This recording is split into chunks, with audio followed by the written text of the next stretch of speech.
Yes, I need a cue. Are we ready to go?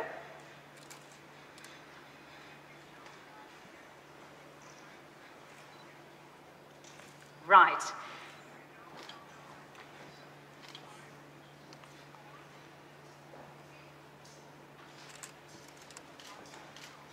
Once again, it's a great pleasure to welcome you all, the Eurovision online fans, to these meet and greet events. We're live from Copenhagen, from the Eurovision island. And right now I have the pleasure of the company of András Kállay-Saunders from Hungary. Welcome. Hello, thank you. How are you? Everything's great. That's good. Have you had a good time so far? I was thinking, I wish I could be in Eurovision every year. Oh yeah, it's a great party. Yeah, I never want this to end. It's just amazing. I still can't believe that I'm actually representing Hungary in the Eurovision Song Contest. I just had my first rehearsal, and yeah, tell us about that. How was that? Oh, well, when I first walked in, I just stopped and I was like, oh my God.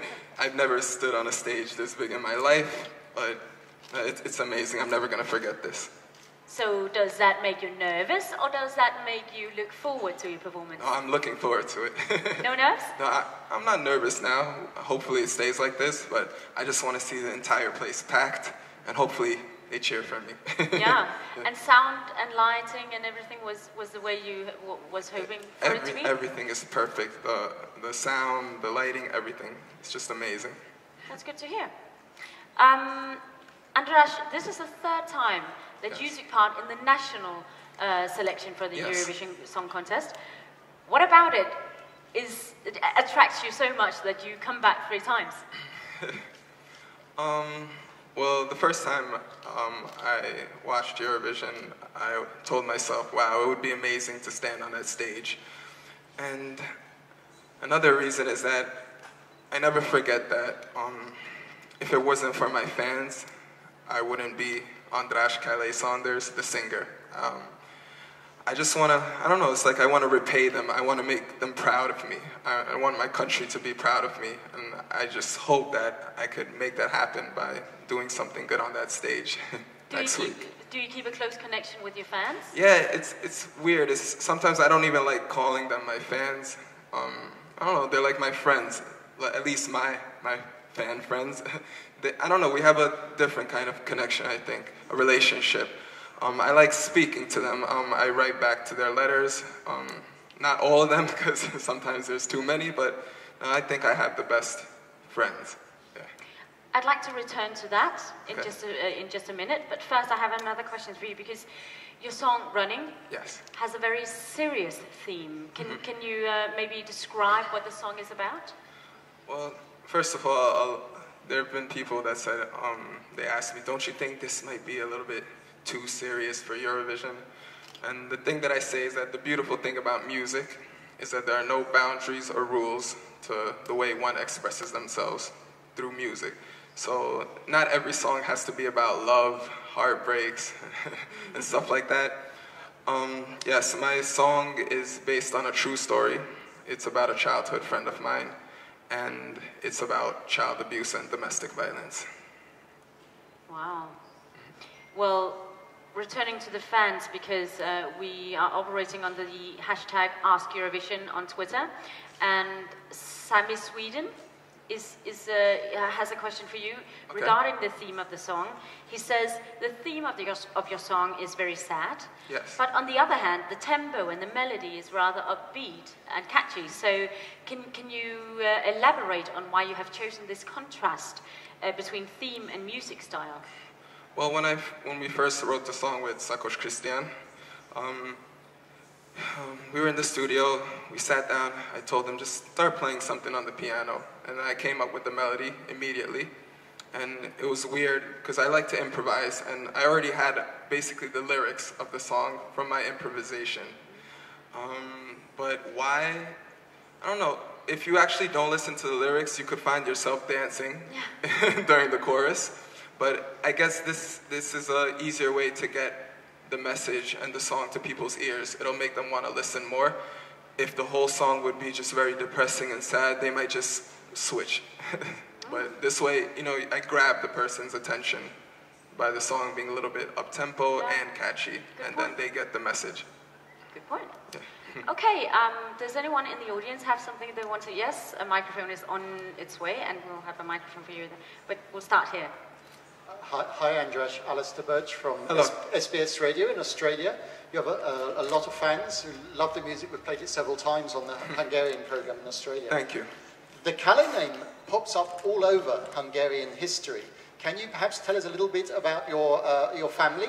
And does it make it easier or harder to have such a famous surname? About my family, the Kallay. Kallay, yes, I have a minister in my family, Kallay Miklos. So I'm very proud of that. I hope I carry the name well. I'm the Kallay singer in the family. Good. And there was a question here from France. Hello, Andras. I'm from France. I have a question. You are half American and half Hungarian. Yes. And your father is big music producer. So, Yes. Can you tell us the big differences between making music in the USA and making music in Hungary or Europe?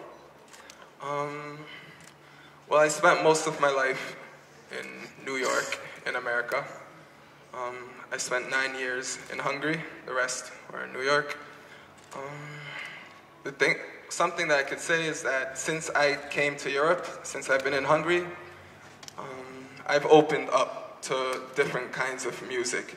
When I was back in New York, I was mostly just singing R&B, because that's what I was surrounded by. And then when I came to Europe, I just started seeing and hearing different kinds of music, and then I mixed it with what I already knew from back in New York, and I guess that's my style. A mixture of everything. I like blues, R&B, rock, soul, country, everything. Right, there was a question.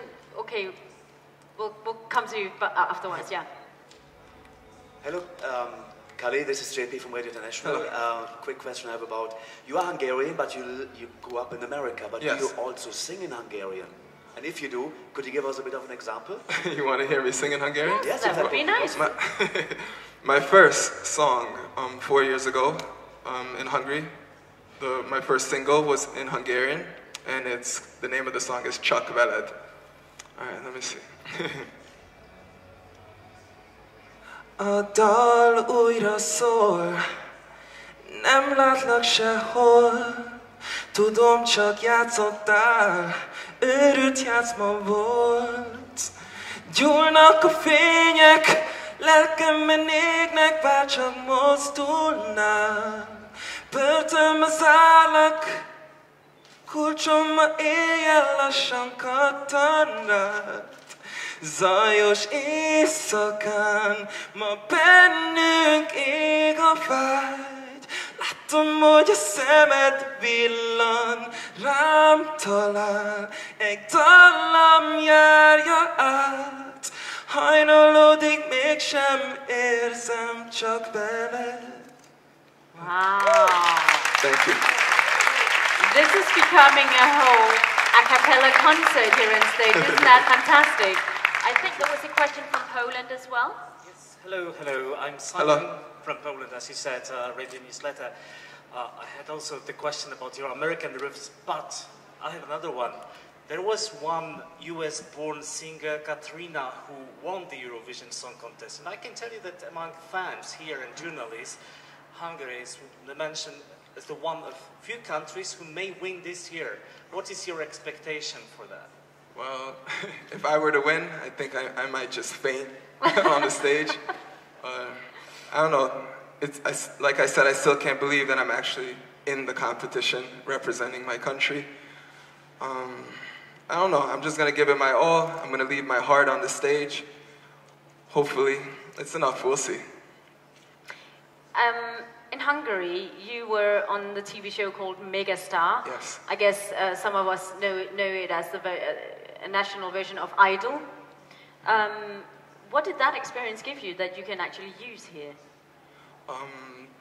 Well, when Megastar started, in the beginning, when I was singing during the shows, the live shows, I was holding the microphone like this. I was so afraid to sing in front of anybody. It was horrible. But throughout the show, I gained confidence, the confidence that I need to be able to sing normally without having those nerves in my voice. So From Megastar, well, yeah, that's where my career started. That's how I got my fans, everything. I could thank that to Megastar. And yeah, the confidence, I got that from Megastar, which is very important because if you don't have confidence, you can't sing normally. It doesn't work. And especially once you enter that huge stage, it can be a bit intimidating, can't it? Yeah, well, today when I walked out there, I had fun during the rehearsal, so I don't think I'll be afraid. Oh, good. Any other questions?